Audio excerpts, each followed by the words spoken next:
So ayun, what's up Sana All TV at New Zealand, syempre proud Pinoy, pusong Pinoy. So ayun, sa video na ito mga kasana All TV ay mag-share lang ako ng job opportunity para sa mga finishing carpenter. So yung mga nangangarap din makapunta at makapagtrabaho dito sa New Zealand na mga finishing carpenter. So ayun, lagi kong sinasabi, lagi kong pinapaalala na wag po sana kayo sa akin mag-apply dahil isa lamang po akong gabay. So disclaimer lamang mga kasana All TV, hindi po ako recruiter, hindi ako affiliate o kasapi o associate ng mga agency na ipapasama ko sa aking mga vlog. So wala akong connection sa kanila. So ginagawa ko lang ang ganito, mga ganitong content dahil gusto ko makapag-share ng opportunity sa kapwa ko mga Pilipino na nangangarap na makapunta at makapagtrabaho din dito sa New Zealand. Isa lamang po akong gabay, mga step by step na pwede nyong puntahan, mga agency na pwede nyong applyan, mga New Zealand based na mga agency at sites na pwede nyong applyan. So wag po sana kayo sa akin mag-apply. So ayun, maraming salamat. So ayun, mabalik na tayo mga kasana All TV. So ang Joblane International Manpower Services ay hiring po ng mga finishing carpenter papunta dito sa New Zealand. So meron siyang salary offer na 29 to 30 New Zealand dollar kada oras. So nasa median wage to mga kasana All TV. At meron siyang 30 vacancies na finishing carpenter. At pwede kayong mag-apply hanggang April 16, 2024. So ayun, paalala lang ulit, itong mga ginagawa kong content na mga job hirings ay may mga expiration dates yung application nito. Kaya kapag na-launch ko ito, na-publish ko ito sa aking YouTube at Facebook page, so wag nyo nang hintayin na maabutan kayo ng expiration date kasi madalas mabilis mapuno yung mga slot nila. So uulitin ko, ang Joblane International Manpower Services ay hiring ng mga finishing carpenter papunta dito sa New Zealand. So ang deployment site niya dito sa New Zealand is Napier, Hawke's Bay Region, New Zealand. So sa Napier, so meron siyang salary offer na 29 to 30 New Zealand dollar kada oras. At pwede kayong mag-apply hanggang April 16, 2024 at merong 30 vacancies. So ayun, makinig ka kung ano yung job description ng finishing carpenter na ito na hiring papunta dito sa New Zealand. So ability to read and interpret blueprints, assisting supervisor with structural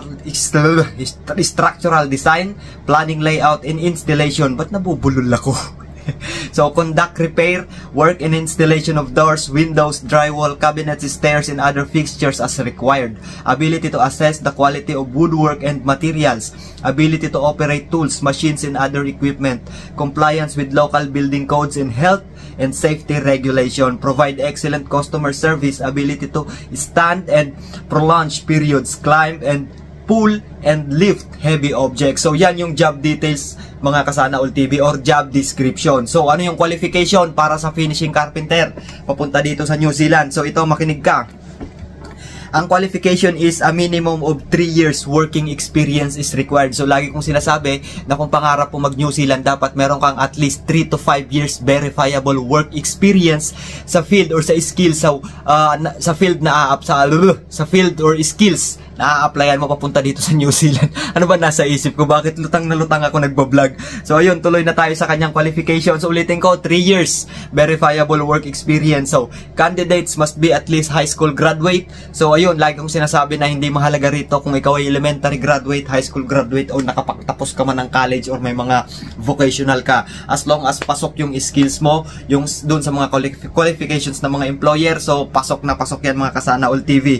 So can confidently speak and understand English as primary mode of communication. So at least marunong kang umunawa at salita ng English kasi paano ka makikipag-communicate sa iyong mga katrabaho or inyong mga employer.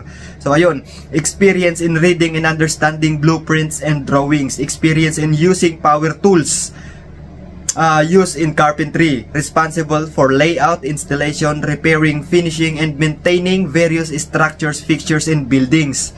So, responsible for designing, cutting, and measuring materials according to a client's requirements. So, yan yung qualifications mga kasana All TV. So, lagi kong isasama ko na rin dito. Siyempre, kailangan mo ng passport. Dapat, kung ikaw ay nagja-job hunt ng overseas, dapat passport holder ka na. So, nagtataka lang ako talaga bakit nabubulol ako ngayon. So, ituloy na natin to. So, ayun, additional information. You may check the agency Facebook page for more information for this job hiring.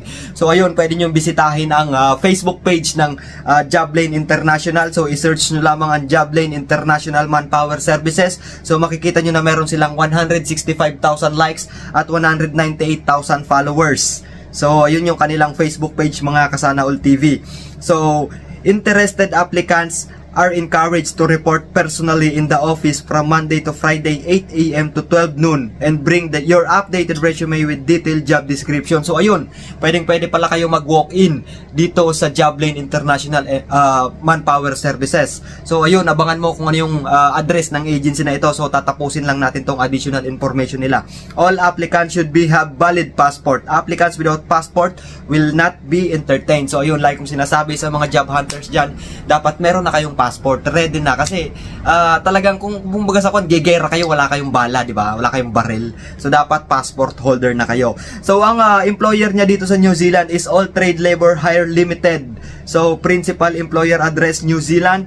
At this job has no placement fee. So itong napakaganda sa lahat. Actually wala naman talagang placement fee ang New Zealand. So ayun, mag-ingat kayo sa mga pakikipagtransaksyon nyo palagi kasi ang New Zealand walang placement fee. So ang tanging gagastusin nyo lang ay medical, kung ano yung magagastusin nyo sa pagre-requirement. So yun lang. So placement fee wala yan dito sa New Zealand.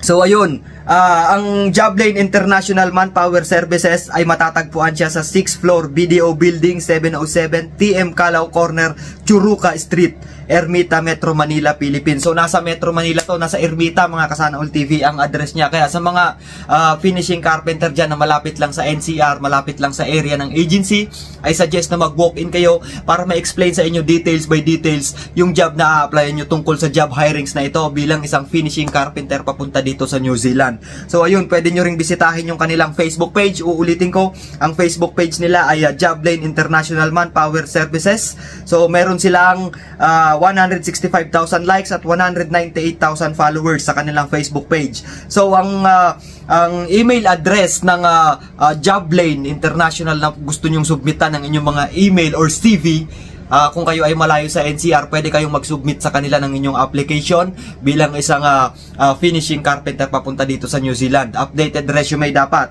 So pwede kayong mag-submit sa admin@joblane-international.net. So ayun, ilalagay ko rin lahat yan sa description, lahat ng job description, job qualifications ng job hiring na ito papunta dito sa New Zealand bilang isang finishing carpenter.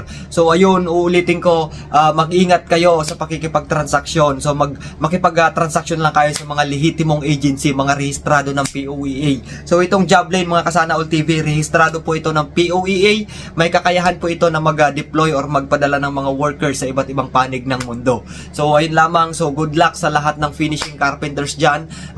Sana ito na yung job opportunity para sa inyo, para sa pangarap nyo na makapunta at makapagtrabaho din dito sa New Zealand. So ayun lamang, shout out sa lahat. Maraming salamat sa walang sawa at patuloy na pagtangkilik ninyo ng aking mga vlogs. So maraming salamat po sa inyong suporta. At anyway, gusto ko lang batiin ang happy 84th birthday si Lola Ene dyan sa Bicol, dyan sa Barangay Libod, Camaligalbay. So happy 84th birthday la. So itong bulan na sana kauli na ako, inshallah. So ayun, enjoy lang, good health, God bless always. So ayun, di magparamusdot, di magparatagot sa balay, magagyagi.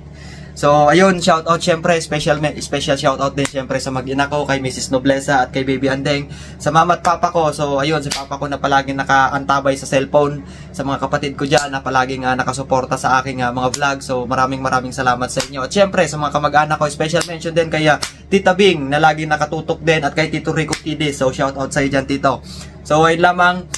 Sa mga followers ko dyan na gustong magpa-shoutout at nagpapa-shoutout sa akin, so pagpasensyahan nyo na kasi hindi ko na matandaan yung mga pangalan nyo na on the spot yung live. Medyo nabulol pa nga tayo ngayon sa pag-content ngayon. So ayun, ang gusto ko lang ma-share tong job opportunity na ito para sa mga job hunters. So ayun lamang, lagi nating tatandaan mga Kasana All TV, mga job hunters, mga master, na put God at the center of everything kasi God knows everything. Siya lamang nakakaalam kung ano yung kapalaran ng bawat isa sa atin dito. At syempre, wag nating madaliin, trust the process. success. There is no secret to success. It is always the result of preparation, hard working, and learnings from failure. Sa mga job hunters dyan, abang-abang lang sa mga next na mga i-upload ko. So ayun lamang, Sana All TV at New Zealand, syempre proud Pinoy, pusong Pinoy.